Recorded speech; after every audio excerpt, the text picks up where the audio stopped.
listening to the Straight to Video podcast with Rob Lane.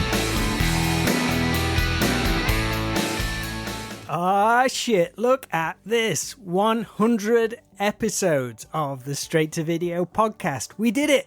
And I mean that we did it, as in you and me, you and I. Since launching last July, you've listened to me ramble on to some of the coolest people in the music and movie world, and heard me trying my very best to get them to remember the name of the local video shop they used to visit, or what was the first album they brought on vinyl, and if they even still have it. I love that stuff, and hopefully it's fun for you guys to hear as well. So what have I got for you? Well, I had one of the most fun chats I've done on this show so far to mark 100 episodes. A couple of weeks ago, I checked in with the Duke of Spook himself, Mr. Wednesday 13. Wednesday is one of the guys who was a big feature in my old Trash Pit magazine in the mid-2000s. One of the coolest guys out there who wears his love of horror and old school glam metal loud and proud in whatever he does. Many of you will know him from his time fronting the Murder Dolls and his long and successful time fronting the band with his own name, Wednesday 13. This chat went above and beyond what I was expecting. I knew Wednesday was a big 80s toy nerd, and it was great to chat about his love of collecting both back in the day and also how he is still as passionate about it now. His passion for horror movies is obviously brought up, but there's so much more in this chat. I had the best time, which I think you'll be able to tell. The perfect way to celebrate 100 shows for sure. Wednesday 13 has a new EP available right now called Necrophase Antidote. And if you head on over to officialwednesday13.com, you can find out all about that, his cool fan club, and also some brand new tour dates, which should be announced as you are listening to this episode. Also, and this is a big deal for me, I want to announce the launch of the Straight to Video Patreon page. Now, I know everyone has a podcast these days and everyone has their own Patreon. Well, I make zero apologies. I'm super proud of where this show has got to, and I really want to take things to the next level, and hopefully you'll want to be a part of that journey too. And something like Patreon helps allow that to happen. If you're not familiar, Patreon is an online website that allows fans and supporters of creative projects to send a small monthly donation of their choice to help the creator grow that project. In return, you get some cool exclusive perks not available anywhere else. For example, I'll be doing a new bonus podcast where I'll be speaking to friends all about long lost gems from the VHS movie era. First one is in the bag and it's a lot of fun. You can also have the opportunity to come on the show yourself if you wanted, and there's going to be behind the scenes access to the show, a private Facebook group where we can share ideas, and I want to have regular Zoom meetings, so hopefully we'll build up this cool little community and it will be great to see everyone interacting and meeting each other. Plus, there's also some really cool straight-to-video merch available just to Patreon supporters in the form of a kick-ass enamel badge and t-shirt, which only you guys will be able to get your hands on. If you want to find out more, simply visit patreon.com/STVpod and all the info is there. And finally, before we get into my chat with Wednesday 13, please continue to show your support to our friends Dead Skull Coffee by visiting deadskullcoffee.co.uk, where you can grab 15% off their ground or full bean coffee by adding the promo code STV on checkout. Dead Skull Coffee are a true rock and roll coffee company, and I plan on checking in with one of the guys, Richie Hudson, for a future episode of the show to talk music and coffee, which will be a blast, so look out for that one. Alright, you ready? Episode 100, and it is a doozy. So let's do this as I dive into my straight to video chat with Wednesday 13.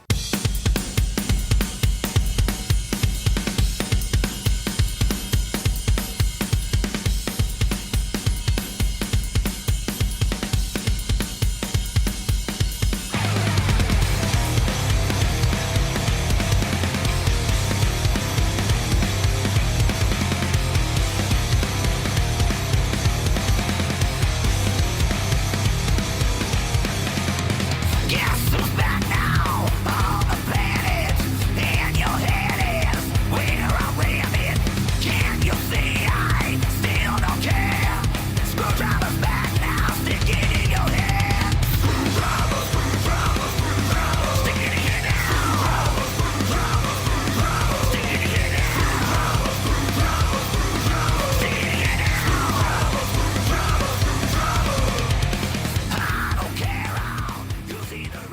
Hey, what's up? I'm good, man. How's things? All right. All right. I was trying to find my headphones, and these are the oldest headphones, but the only headphones that I have here, I guess. These things still work. I didn't know I had these.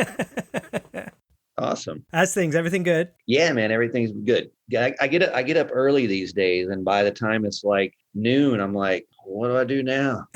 So yeah, it's just been a weird year and a half. Mm-hmm. So You seem to have stayed productive during it all, though. Does it give you opportunity to do all these other little projects? Because you're obviously somebody who's very busy and got a million ideas going through the head all at once. yeah, I mean, it was odd because I got to when we got, okay, everything's canceled, tours are canceled, and I was like, all right, well, maybe I can work on building this fan club. So I built the fan club, and my idea was, hey, I'll do a show like a little sketch show, and I called it Wednesday's World. And then that became my monthly project that I did every month. And it had no rules. It was based off the old shows I'd watch, like Pee-wee's Playhouse. And I just gave it, if you could give it that adult twist on it. So I've been doing a Wednesday's World show. It's like a little 10, 15-minute episode. They're all different, and I work on those. I've taken the past month or two off just because I've been doing them every month. I'm filming a new one this weekend. Yeah, it's given me an outlet to entertain people without a guitar or a record, and that's been a saving grace here during this whole time off, because I've been very vocal and cool with my audience, and they know they can interact with me, and I've always been not just the theater side and letting people see that. I let them see behind the scenes. They know I'm a goofball as well. I take my music serious, but I don't, I can laugh at myself. So this was really a time to do that. And luckily I'd set myself up that way, and it was just an easy thing to jump into, and the fans loved it. And it's kept me busy. It's kept me super busy all through this time off. Now we're getting shows booked, and so it's all coming back. It's all coming back. And now I'm like, oh, here we go again. So but for me, it was this time off was kind of a little surprise vacation, because I've been touring since 2002, pretty much nonstop. You've had that kind of old school work ethic, tour record for as long as I can remember. Nonstop. And it's been since 2002. I mean, it's been nonstop, record after tour, record is touring. And all the multiple projects, from Murder Dolls to my band to doing the Bourbon Crow stuff there for a little bit, the Gunfire 76. It's been nonstop. So when everything came to a halt, it was kind of like whoa. I can kind of reflect back on some stuff I've done, and it's hard to believe what I forgot. That so much has been happening. I forget pieces of the story, so I can go back, and so that's what I've did a lot, is just go back and kind of reflect on everything I've did. So it's gave me more of either a better picture of what I want to do with the future Wednesday 13 stuff, because I've been able to go back and listen to it and go, okay, well, what do I like the best about this? What is my favorite record? What's my favorite, and whereas before when I'm on tour, it's just kind of go. I make up stuff before I walk on stage sometimes, or I make, so it's kind of cool to sit back and get a plan together. So yeah, this time off has just been like I said, I've had a little bit of a vacation, but I've also kept myself working like nonstop. Superb. Saying you've had time to reflect, are you somebody who ever kept diaries? Yes and no. My diaries are basically my records in a sense, because if you go back and look, I pretty much have a release almost every year from 2002. There's a couple of years off, but it's like there's a 2002 Murder Dolls is the first one. Then it was like 2005, 2006, 2008, 2009, 2010, 2011, 2012, 2013. We had a 2015, 2017, 2019. So when I look back on those records, not to everybody, I can look at it and go, I know what I was going through then. I know what was going on in the world then. I know. So to me, those are like my little personal little diaries, but I've never, ever kept a journal or anything like that.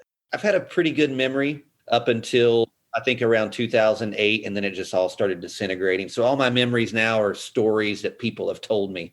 So it's like hand me down. So they probably started off pretty innocent, but by the time the story gets back to me, I'm like, remember that time you jumped off a building with a knife? But it really didn't happen that way. I was like, oh, you were trying to climb a building with a knife. You didn't, so the story gets changed after it. But excellent. Yeah. we kind of dive straight in. I appreciate you taking some time to chat with me. No problem. We had a couple of chats years ago when I used to do my magazine Trash Pit. Oh, yeah. I'm going way back now to Yeah. 2004 or something like that. Yeah, I remember Trash Pit. Yeah, it was the little half magazine, black and white. Yeah, like a little A5 black and white. Exactly. Yeah. We had you on the cover there one time. That's right. Where are you right now? Are you out on the West Coast? Yes, I live in Burbank, California. I've been here for we just moved to Burbank in November last year. But I was living in West Hollywood for like 10 years in between tours, which I really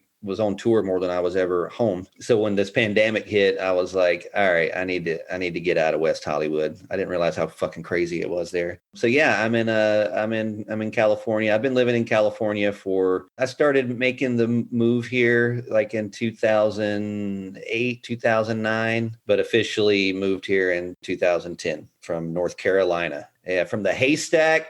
So it's like the Beverly Hillbillies story. I'll dive straight in then if that's the case. How was it for you being somewhere as a kid you perhaps could only dream of visiting? When you came out and saw all these like legendary places, not only as someone who you were such a fan of like the Sunset Strip, but as movies as well, was that a real cool deal for you, even as an adult? Yeah, it still is. I was actually, before the pandemic hit, I was starting to go out and go to different places and locations, because everything, like it's so cool to watch movies now, because all I do is watch old stuff. I can't get into new stuff. Everyone's like, oh man, you should watch this. I'm like, I can't. It's just, it's like I can't watch the new Incredible Hulk, but I can watch the old one. So I forgot where I was going with this whole thing. I started thinking about the Incredible Hulk. I'm like, fuck. That was such a cool. Oh yeah. So when I watch all these movies now, I'll see these locations. I'm like, oh fuck, I drive by that. I know where that is. A lot of TV shows and action movies and things like that. A lot of horror movie locations, like the Haddonfield location from the Halloween films is like 20 minutes from here. And that's always fun. I went there last Halloween and drove around. It's super cool, man. It's like you can go and see all the stuff from the movie there. And yeah, plus all the legendary music places. And I guess those have just kind of, I don't think about them as much because I've been playing and touring in places, like going to the Rainbow, for the first time in like 2002. But I've been there, one of the last times I was in the Rainbow, I was being carried out of there. So it's doing it in style. Oh yeah, always trying to. So yeah, it's I guess more of the movie things will kind of appeal to me now, but like the music locations, I guess I've kind of went and seen all those, and I kind of that's just kind of a shell of what it used to be anyway. Yes. Have you checked out, I don't know if it's near you or not, the Slashback video store? Is that in Burbank? I've heard of this. Maybe I didn't realize that was here. Yeah, but I know what you're talking about. I've seen that online somewhere. I haven't been there, but that definitely sounds cool. I've kind of turned my own house almost kind of like my little studio outside into it's like a half video store as well. So I'd like to go in there and check out. Like I'll just go to places and I like to look at places like that. So I'll definitely check it out. I'm sure the video store must have been a big deal for you when you was growing up. Did you have a main one in town, or was they all over the place? The main one was it was called VSI Entertainment Video, and they had like a tiny little music section that actually got like new releases. Nice. So on cassette. I remember it was when they had the cassette wall. So you could sometimes end up not having to go all the way to the mall and find a cool cassette there. Not all the time, but they would occasionally have stuff. And it was twice as much. But the video store was great. I mean, it was pretty much every Friday or every Saturday. It was usually on a Friday. Me and my buddy would go there. I'd spend the night at his house on a Friday. We would go there and we would just rent, a stack of movies. You could get like, they would rent them for like $1, we'd get like 10 movies and we'd pick them out from the covers. And there were certain movies that we would get over and over again. But for the most part, it was always trying to get the next movie, what is this? What is this? What is this movie? And that was that was my world. There was still some video stores out here when I first moved to LA. It was like the last year before they closed down. There was a Blockbuster next to my place. But yeah, they just started closing down. It was just like I was going through my Netflix the other day and I was like, wow, I was like, this is the future video store without leaving your house. I'm like, it's nowhere as cool. You can meet people. You would go in the video store and you'd see some other weirdo like looking at I Dismember Mama and you're like, yo, you play guitar? Yeah. That's how I found my band members most of the time. Awesome.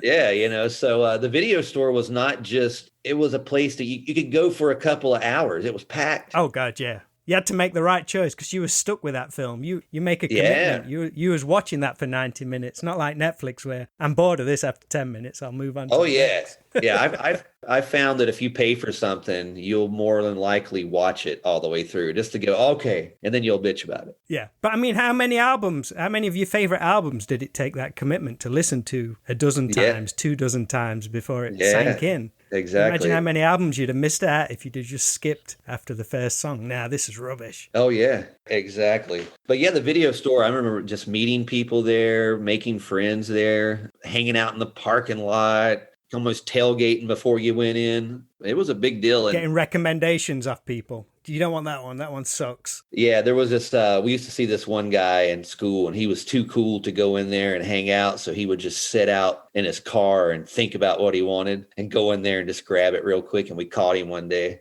We started making fun of him. He tried to fight us. So there's all kinds of fun stuff at my video store. There's nothing else. You either went to the skating rink, which you kind of cut off when you became a teenager. So it was like after the skating rink, you went to the mall or the video store. And the video store was the least place to get beat up. Yeah, fair enough. So I stayed at the video store most of the time. And this was all in North Carolina, right? Yes, all in North Carolina. There was 2 video stores. There were two of the same company.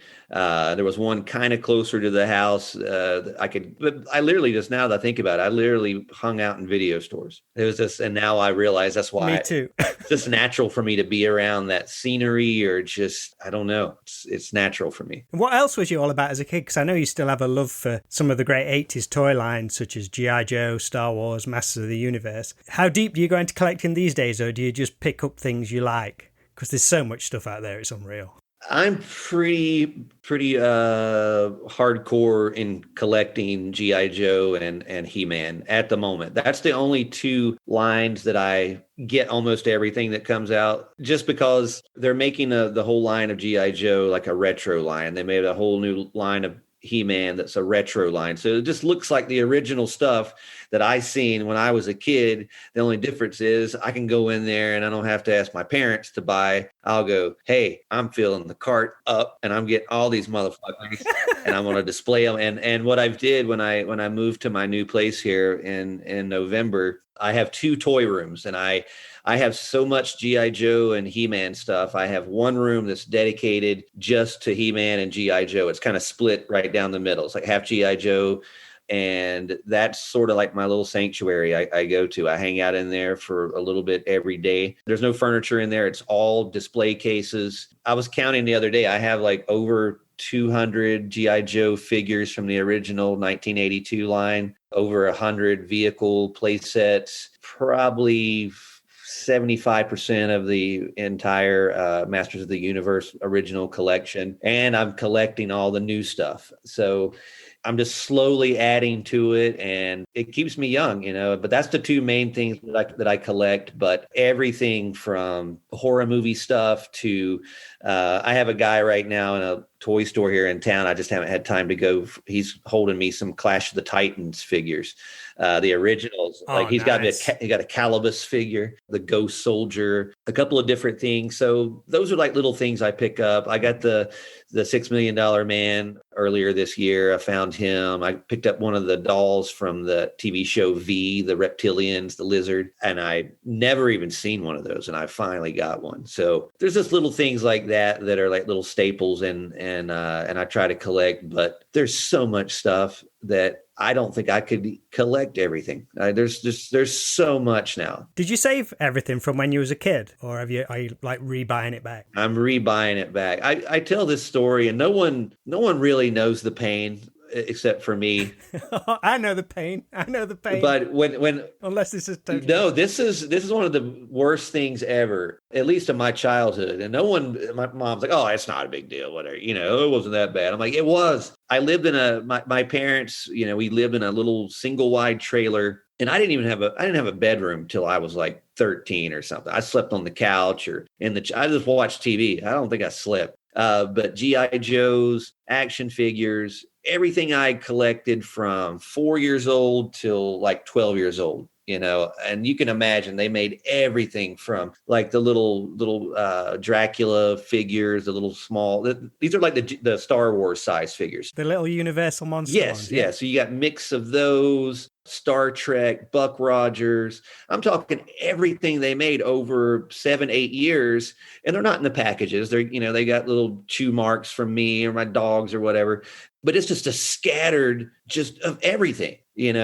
So I had a main box of toys that I would like push underneath the couch because that was sort of like my, my bedroom. And then I had other toys that I kept outside in this building that we had. So my parents are doing spring, summer cleaning, whatever. And they're like, look, you got too much shit.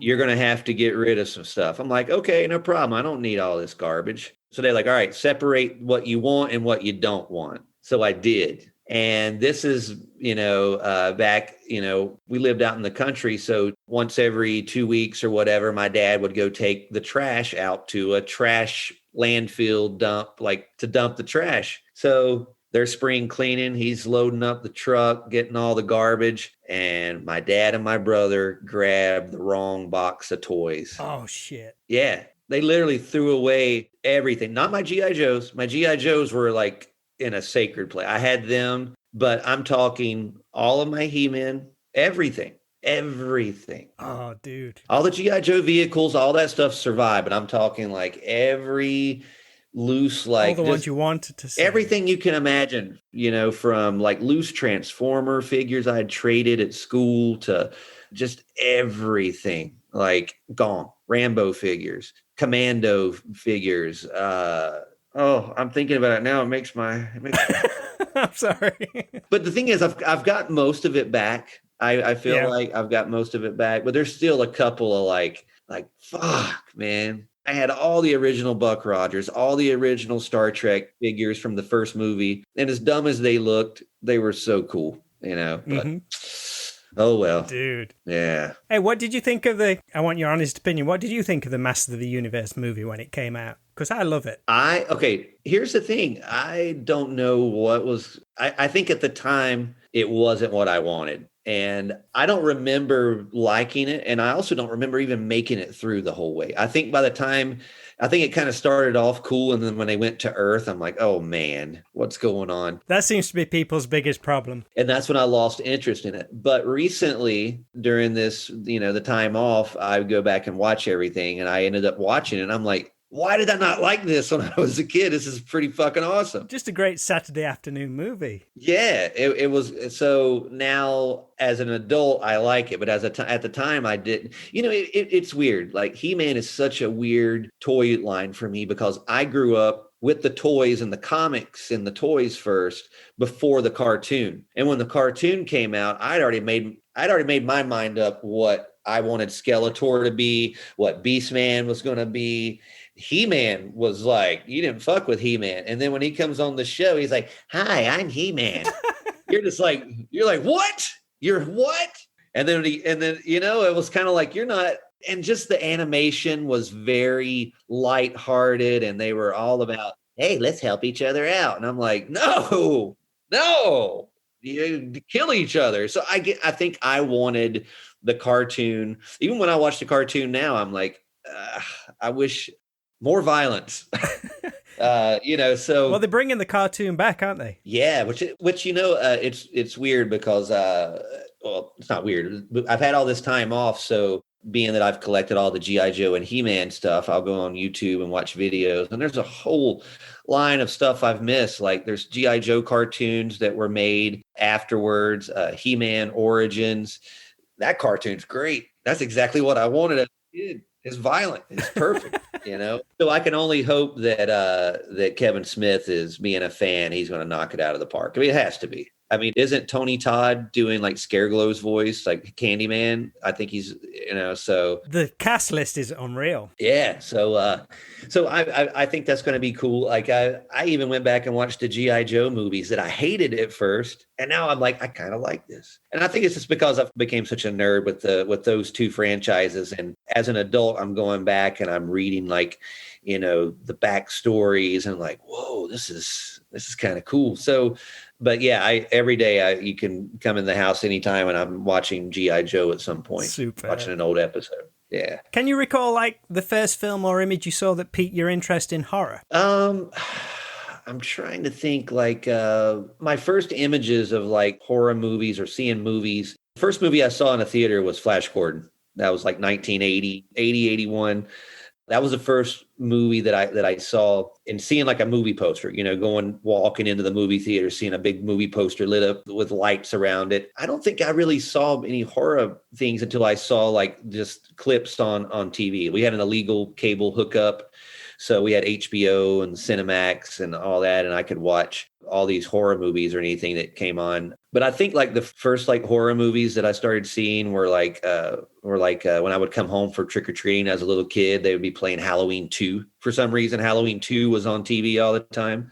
So I really got interested in the Michael Myers character, and Halloween became one of my favorites. I remember seeing Nightmare on Elm Street when it was like first on HBO the first time, and that was terrifying. Friday the 13th Part 3 when Jason gets the hockey mask. I remember seeing that when it was brand new. And so it was cool to grow up during that time. You couldn't go in a store and find a Friday the 13th toy or a T-shirt or anything. It was just like if you knew anybody that knew about it, you were like, whoa, you're on the same team as me, So it was a special time, man. And I think that's why it was, at an early age, I was just drawn to movie poster like Flash Gordon, that movie poster, or the Terminator. Flash Gordon's got some nasty imagery. Oh, it's great. It's great. Just the log where he's putting his hand in. Oh. Even that thing, it's like the cheapest special effect ever. It's creepy. Inflating, but it's amazing. Yeah. But yeah, there's so much of that imagery just embedded into my head. So when I started doing music, and I'm like, well, what do you do to make a flyer to promote your band? I'm like, I'm not just going to write tonight. Okay, let's throw Boris Karloff on here. And that just became what I did. If you go back to my earliest like flyers I have is like I'm 15 or 16 and I've cut something out of the Fangoria magazine that I had and glued it onto a page.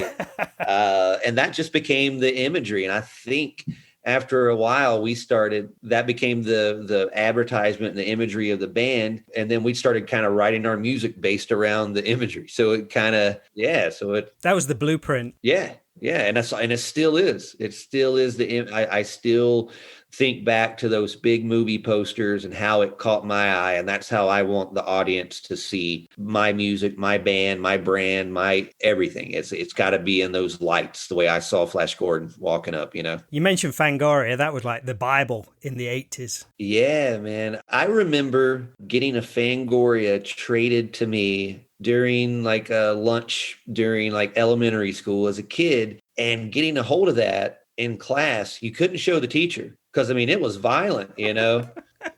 It was almost like having a porno in school, but it wasn't. But you were like, oh yeah. And so I remember I think I borrowed, can I borrow this magazine for the weekend? Yeah, dude, cool. And I borrowed a Fangoria, and it had a lot of like, it was a Friday the 13th episode. And it was just like, I used to hide from my parents and go outside and hide behind the bill and just look at it like, oh my God, what am I looking at? And that I remember I went from playing, cops and robbers to, hey, I'm going to track down Jason Voorhees now. That's the new game in my new imagination game. So Fangoria was just, I couldn't believe what I was seeing. And Fangoria would show you the stuff which got cut out of films as well. So you were seeing like the really gory stuff. A pinup, a centerfold, a poster of the scene that got cut out. And then they had the other magazine, Gore Zone, was also a really big, was also on the shelves. So I had one of my best friends who used to go to the video store with. Before we went to the video store, once a month we'd go and he would pick up two copies of Fangoria and 2 copies of Gore Zone, one to keep and one to cut up. And I love it. And we covered our walls and our lockers at school with the most vile, disgusting pictures. And then in the middle of that, we'd have Dee Snider or Blackie Lawless or Alice Cooper, like kind of wedged in between.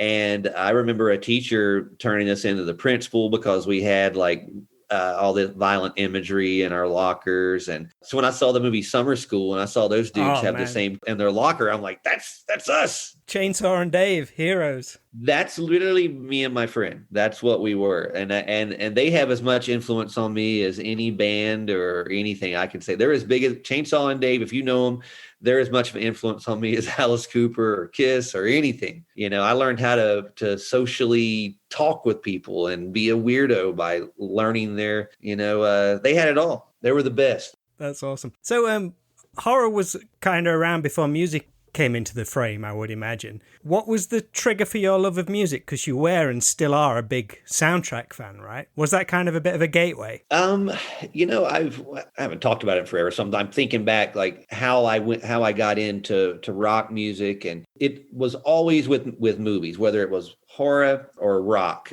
For example, like I loved the Rocky movies when I was growing up because it was like they were new, they were brand new then. Seeing Rocky 3 with Mr. T, that was the shit, and Eye of the Tiger, that song was heavy then, as a little kid. You heard that song, you wanted to run, just go outside and run for an hour. So that was a lot of those kind of things excited me in movies. And then I think when I saw Dokken do the Dream Warriors, I was like, whoa, that's pretty fucking cool. And then I remember seeing Killer Clowns from Outer Space. If you rented that VHS, the VHS had the music video from the Dickies. And I was like, whoa, that's even cooler. I didn't know anybody knew where the Dickies were. Everyone knew who Dokken was, but I was like, wow, the Dickies are kind of my little private, So I started discovering, bands that were doing stuff for soundtracks. And then when I saw Alice Cooper, I just saw a commercial like on TV. And, this is before I wasn't really even into rock music. It was like Alice Cooper coming this Friday night to the Charlotte Coliseum. The Nightmare Returns. And I don't even know if Alice Cooper is a woman or a man I don't know. And I looked back at my parents and like, who is she? What's an Alice Cooper? And it was just like, oh, he's that drug addict that bites the heads off chickens and he has snakes. And I'm watching, this is a 30-second clip for Alice Cooper's return. So they're giving it all for that commercial. You see the beheading, the electrocution, everything he did on that tour. And seeing that as a little kid, that's what? And then seeing my parents totally like, oh, don't. I'm like, oh, just keep selling it to me. I got to check this out. And then I remember calling up my friend, another friend, and I was like, hey, have you ever heard of this Alice Cooper? And he's like, yeah, my uncle has these cassettes. I'm like, well, if you can sneak them away from him and you'll spend the night and when my parents go to sleep, we'll listen to Alice Cooper and see what this dude's all about. We thought we were literally listening to the devil. And I remember it was around the time that movie No Holds Barred came out with Hulk Hogan. I think I went and saw it that weekend and we were hanging out that night. My parents went to sleep and we were playing Alice Cooper's Prince of Darkness. That song it wasn't Constrictor and it wasn't Raise Your Fist and Yell. He had it was called the Prince of Darkness EP. And it just, Alice looked, this is all during the Bible Belt, during the backwards masking, all the, rock music was evil. And it was so scary listening to Alice Cooper in the dark. I fucking loved it. That's where it started. And it kind of went from, all right, I like G.I. Joe, I like movies. And then I started seeing, and I've thought about it now. I think the reason I went with glam rock and I went with the image-based bands is because they look uniform, they look like a gang, and they look like G.I. Joes. If you look at it, if you think about it, take their guitars away, tuck their hair up in, they're literally wearing like superhero outfits or their act. So I think immediately I started identifying with these, like, oh, that's a gang. That's like, that's a gang. That's a gang of dudes. Was you watching wrestling as well at the same time? Yes, but I wasn't as crazy. Like, you have to understand, wrestling in North Carolina was just like, you got certain things that are normal. Air, you got water, and professional wrestling. It's natural. So I don't really think I thought about it as much. Like it was just, you just knew, like Ric Flair's from North Carolina, David Crockett Promotions with all that stuff was like North Carolina. So I don't think I really thought about wrestling. Same thing with NASCAR. It was just always there. But yeah, it was such a cool time. And I think back to like how I discovered that. Like Alice was, that was you couldn't get online and look up Alice Cooper. You couldn't look up Wikipedia. This was way before Wayne's World, at least 5 years before Wayne's World. Oh yeah. And I think that started it. So I just made that transition to music. And when I got into music, I got into it just as much as I was into the G.I. Joes and stuff. And it just became my world. And then I went, hey, maybe I can do this. Maybe I could. And that's clearly where it started. And here I am today. I listened to your chat on Rob Flynn's podcast, which was amazing. You talked about so much cool stuff on there. I totally, that was a year ago. I was thinking about that the other day. I was like, I wonder what I said on them. I should rewatch them. Oh man, there's so much good stuff. Yeah. But the one thing that jumped out at me the most, which is kind of how my brain worked, is that you used to go to school wearing a Bullet Boys t-shirt and a purple Enough's Enough jacket. Fuck yes. I love that. I've never denied that. I'll tell you a little bit more detail about that jacket. So I had a jacket. There was a place in North Carolina my mom would take me to once a month. It was called Jean Selection. This little tiny place, and she wanted me to have like nice like jeans. And so she would take me to this place, and oh shit, sorry. I'm looking at my window here. I'm like, sorry, dude. Sorry. There's I have like crows in my neighborhood. Okay. And they're like the size of cats. Sorry. I totally got distracted. Where was I going with this? Where was I? We're talking about your mom taking you shopping. Yes. And before that, where was I going with that? I got where I'm going with this. We're talking about the purple Enough's Enough jacket. Gotcha. Okay. So she would take me to Jean Selection. I'd get my jeans. It was real popular. Kids are wearing the acid wash, stonewash. This is stonewash jeans era. And then the stonewash jean jacket came in. That was the big Christmas item. So I got my stonewash jean jacket from there. Wore it for a couple of years. Then I started getting into rock music. Still got my stonewash jean jacket. I'm getting into the 80s metal, the late 80s stuff. So I get my mom to take the Jean Selection jean jacket, which was like $75, which was a lot of money. It was expensive. And we bleached it out, and I bought purple dye, and we dyed it purple. And I had this Enough's Enough shirt that I bought off that Rockabilia site. And within 3 washes, it just fell apart. And I took it was a really cool picture of them, and my mom sewed it on the back. So I literally had a purple jean jacket with Enough's Enough photo of the band, like in their full glam. Like Donnie's got the white pants with the flowers on them, big peace symbol. So on the sleeve of my jacket, I draw the Twisted Sister Bone logo at the top. It's almost like it's kind of like you didn't have tattoos, but you could wear it on your jacket. And then on the forearm, I had the Tiger Tails cat with the middle finger, which I could draw perfect without even looking at a picture back then. I don't think I could do it now, but I had the Tiger Tails. And then I think on the other sleeve, I'm drawing a blank what I had on the other sleeve. Fuck. I don't know. Maybe it was just one. Maybe I had that on both. Either way, this jacket was not high school friendly to most people. So, when I would walk into school, I'd have that jacket on, and I would see kids and all those, I remember Dream Theater shirts. Dream Theater was and Queensryche Empire had just came out. And to wear an Enough's Enough shirt into a crowd of dudes like that, I was just like, it was like walking into prison. Just going, hey, who wants to make out? So it was, oh man, everybody was picking on me, but I wore that jacket proudly. And I remember going to school wearing that jacket. I had a Bullet Boys. One year I had a Bullet Boys Freak Show shirt, which if you can imagine, I actually had a Freak Show shirt and a pair of, my girlfriend had bought them for my birthday, and they hurt. And I still wore them all day at school. A pair of these spiderweb cowboy boots with the silver tips, silver heels. Dude, they were like something Tough would have wore. They were like, love it, legit. And they had one pair, and I'm like, I want them. They're like, they don't fit you. I'll make them fit. going to school wearing like girl stretch jeans. Oh man. When I look back now, But you were the shit, man. no, I'd say you do that stuff. You was proud as hell to like. I was. These are like what my heroes are wearing. Yeah, I mean that's how I felt, but I don't think anybody else was going. Yeah, we're with you.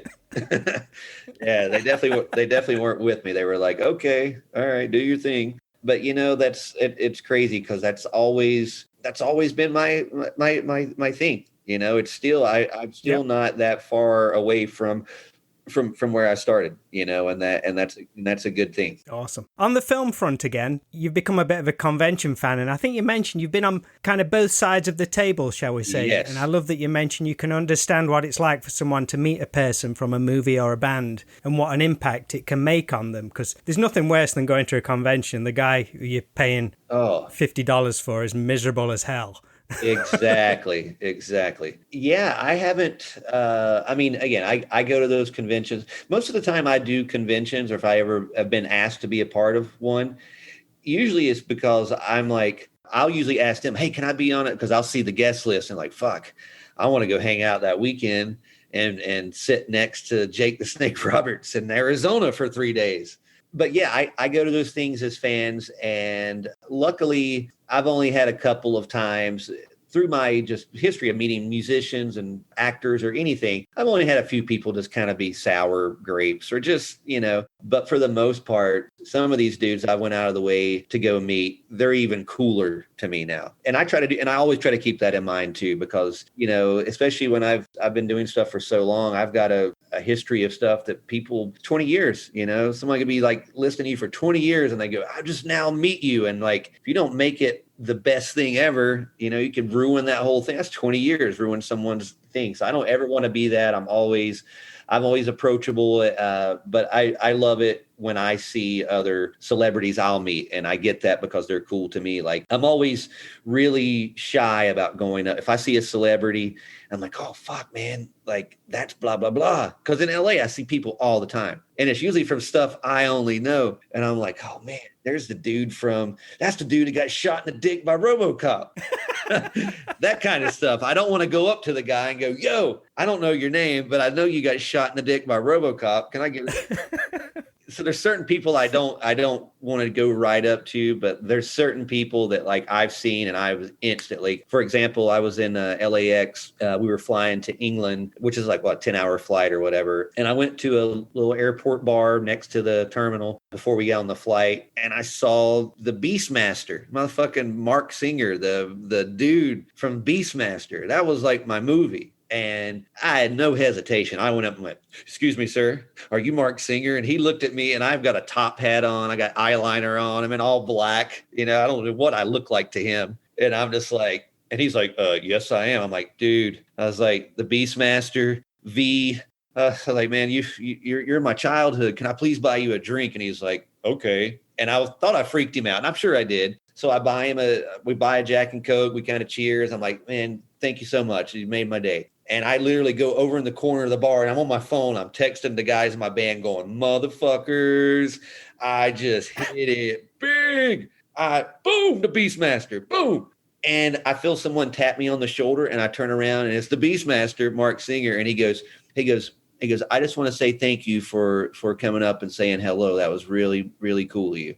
And I was like, wow. And I was like, dude, it was double excitement there, So I always think about that, man. I always try to go out of my way or it's the little things like that. So now when I watch the Beastmaster, I remember like, dude, that guy was cool to me. So yeah, man, it goes a long way. I know what it's like to be a fan. And it's cool to know that I've got people that look at me on that level as well. So I don't ever take it for granted. I love that, man. One last thing, kind of in relation to that. You had some songs featuring the recent movie 10 Minutes to Midnight, starring Caroline Williams, who was in Texas Chainsaw 2, which I believe is one of your all-time favorite horror movies. And there she is wearing a Murder Dolls t-shirt. Yeah. What would your 10 or 11-year-old version of yourself make of that? Oh man, I've processed this for a while because it's crazy because I met Caroline at a convention. The same way, went up to her, hey, I got to meet you, and she was so cool. It was like within talking to her 10 minutes, I felt like we were already like known each other for 10 years. She was super cool. She knew of Murder Dolls.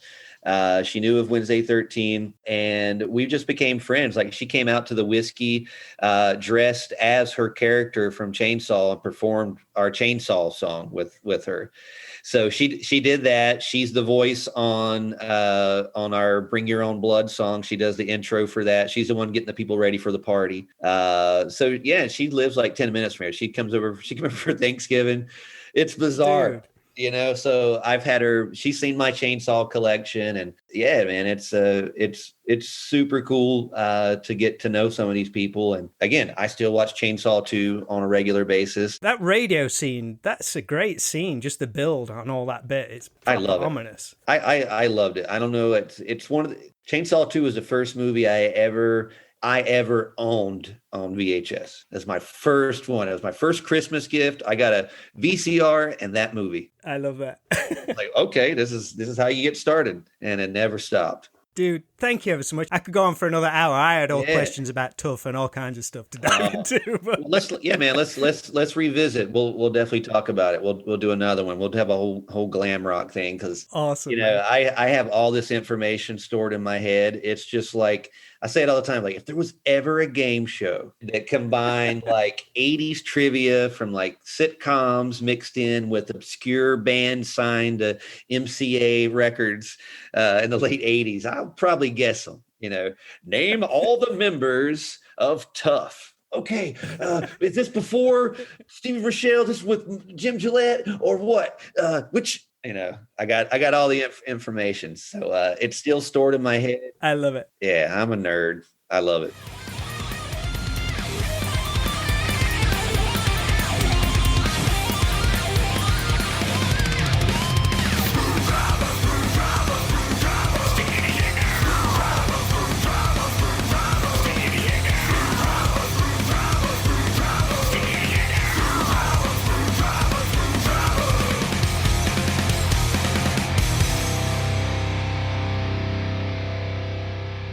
I honestly hope you had as much fun listening to that as I did chatting with Wednesday 13 himself. So many great stories, and I could have gone on for a couple more hours.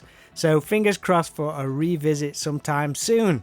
Don't forget to visit officialwednesday13.com for all the latest Wednesday 13 news and tour dates. And please, if you can, check out patreon.com/STVpod to find out all about the new Patreon page for this podcast, where you can really be a part of the ongoing success of this show. The podcast will, of course, continue to be free as ever, but with a little help from you lot out there, well, there's seriously no telling how much we can grow this thing. Alright, 100 episodes in the bag. We only went and did it. I didn't see it coming, but we're there, so thank you so much for your love and support. Every tweet, Facebook share or message means the world, because I know how crazy and busy everything is out there, but hopefully these chats bring some fun to you and you perhaps learn something about a band you love, discover some cool new music, or want to check out a film that passed you by. That's the most I can hope for, but I'm having the best time doing it, so thanks for being on the ride with me. I've been Rob Lane, and here's to the next 100 episodes. Can't wait to speak to you all again soon.